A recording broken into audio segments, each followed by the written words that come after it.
morning, wasn't even a day, was it? A morning with a group of friends, which I thought, oh, this is going to be nice, this is going to be a little sort of jolly. And Kate explained to me what she was doing and how horses can help you. And I honestly didn't give it any more thought than that. And I was quite wary. And then this very little old horse, not quite so little, came up to about my shoulder height, I would think, just came and stood by me, and I was quite wary of that because she seemed to sort of push me initially. She was pushing against me, and horses are quite heavy, and I thought, oh my goodness, is she trying to get me out of the way? That was probably my initial reaction when I thought about it. Is she trying to push me out? She knows I'm nervous. She's telling me I shouldn't be here, I should be... But I think that's probably the last thing she was doing.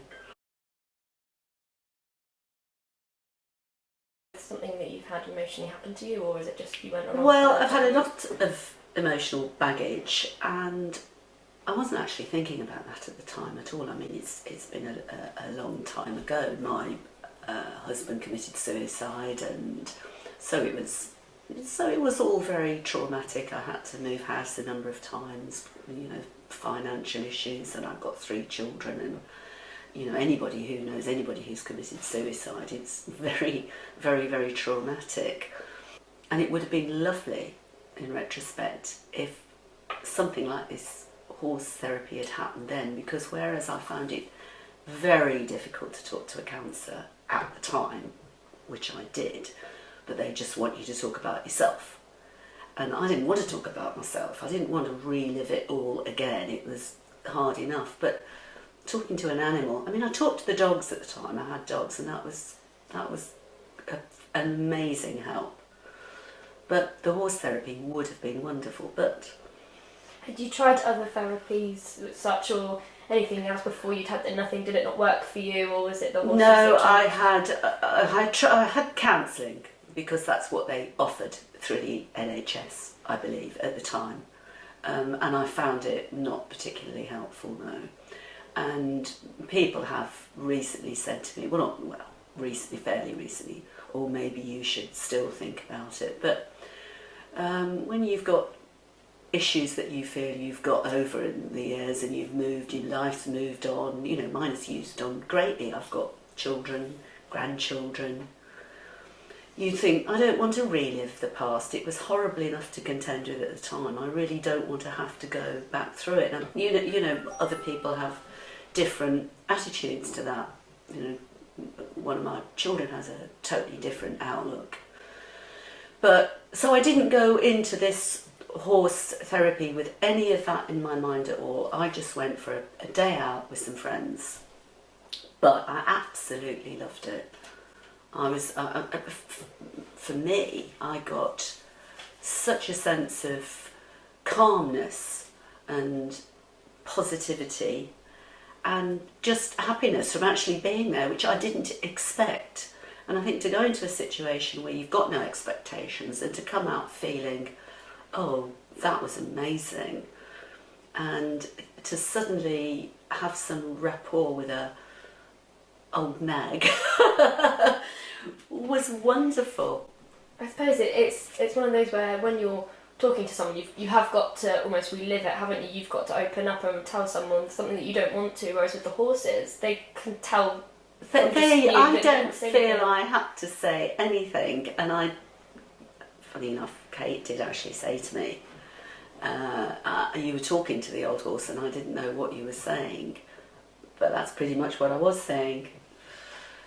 I could talk to you about all the horrible things that have happened to me and the way that you try and get over it and how you overcome these things. And it was probably the first time I've actually talked about it. The actual issues from the suicide, shall I say. It was lovely to sort of tell a horse.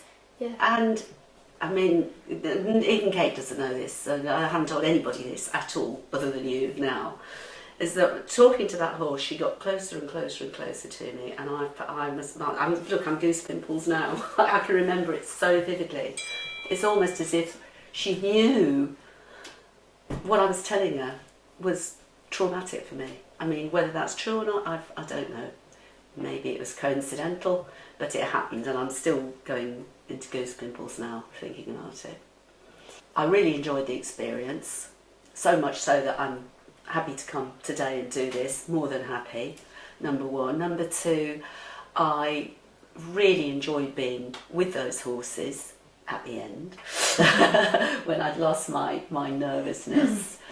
And number three, I was talking about something that I haven't talked about in 20 years to an old horse, which is quite strange. And I bet it's something you wanted to be able to talk about it, you know, not as such as actually, you know, chat to a person, but you wanted to release that. It was nice to be able to talk to somebody that wasn't going to judge you or make any comments. I mean, difficult to talk to my my second husband about it, because people don't really want to know about your grief or your unhappiness. They're not, counsellors are sort of trained, I presume, to talk to you, and I haven't been to a therapist, so I can't tell you what it's like.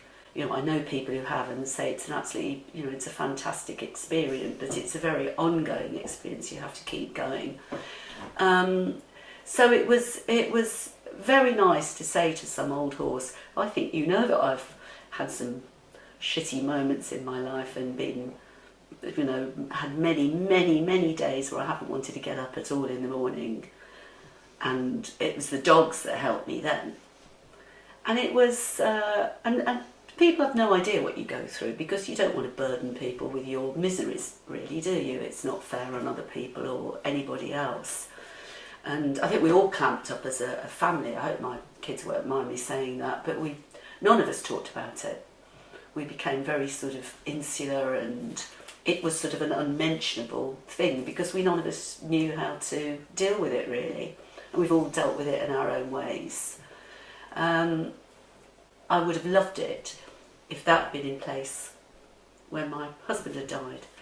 I think it would have been amazing for all of us concerned. But then you can't look back, and as Kate and I were saying earlier, and say, I wished I had, I should have. Cause, you know, what it's made me think is that, you know, I might not go back to that horse and tell her my whole life story, because I think she'd be very bored if I did. But I know I could, and I know that if something happened to me in the future that was distressing and upsetting, that would definitely be a path that I would take. But to be in that arena that day and see those horses working, not just with me, I mean, I wasn't the only one there were lots of us, and I don't know what happened, but I certainly came out of there with a sense of calm, and for me, achievement, because I'd been around horses, and it was a totally unique experience. And I just keep remembering that old horse sidling up to me when I was saying, oh, I've had a rotten old life and now I'm a granny, and I bet you're a granny, and my rotten husband went and killed himself and left us all in the shit, and I had a miserable time, and she just edged closer and closer to me, and when I felt myself getting tearful, which I did, she was sort of actually nuzzled. Now, coincidence? I don't know. Amazing. It was amazing, because I could feel myself welling up and thinking, oh, I don't want to do this anymore, I don't want to talk about this anymore, which I didn't, and I sort of stopped, but she actually nuzzled up to me. Wow. And I mean, I don't think anybody in that ring was actually aware of that. Kate might have been, I'm not sure. But it was quite amazing, and here I've gone all goose pimples again, talking about it. Do you think, I think a big question is obviously the fact that this, you know, sort of horses helping people, it's not funded as much by, you know, government doesn't really associate it with much as, you know, it's like a way to help people. Do you think it should be better funded? It should be recognised more, you know? Well, I was a teacher all my life, and I've worked with children all my life, and I think it would be fantastic. It will never go away. The impact of what happened will affect us all. I mean, one counsellor did say to me, it's like dropping a pebble in a pond and the ripples go on and on and on, and it's absolutely true. and you know, there's a huge stigma attached to suicide. You know, and I'm sort of, I think my daughter's saying now, you know, what do I tell my grandchildren? Nobody wants to say, well, your granddad killed himself, because it's still a terrible, terrible thing to do. And it's, I don't know, but we are all getting on with our lives. It's, you know, it's been a long time ago, and we've all done very well, I think, considering the circumstances. Definitely. I wish horse therapy had been around then, or I'd known about it, because I think it would have been absolutely wonderful to have gone into an arena as a family. Pardon? Sorry if I meant to speak. You No. still can. I know, I've thought about that. It's We'll talk about that later. yeah, and actually all just, you know, talk about it. And Yeah. So I'd love to spread the word more, I think, and just. I wouldn't say I was cynical, because there was nothing to be cynical of. I didn't know. I just thought, it's going to be a nice day, and we're going to see what Kate's getting involved with. Came out and was astounded. She has seen me changing. It ain't easy rearranging, and it gets harder as you get older, farther away as you get closer. And I don't know the answer. Does it even matter? I'm wondering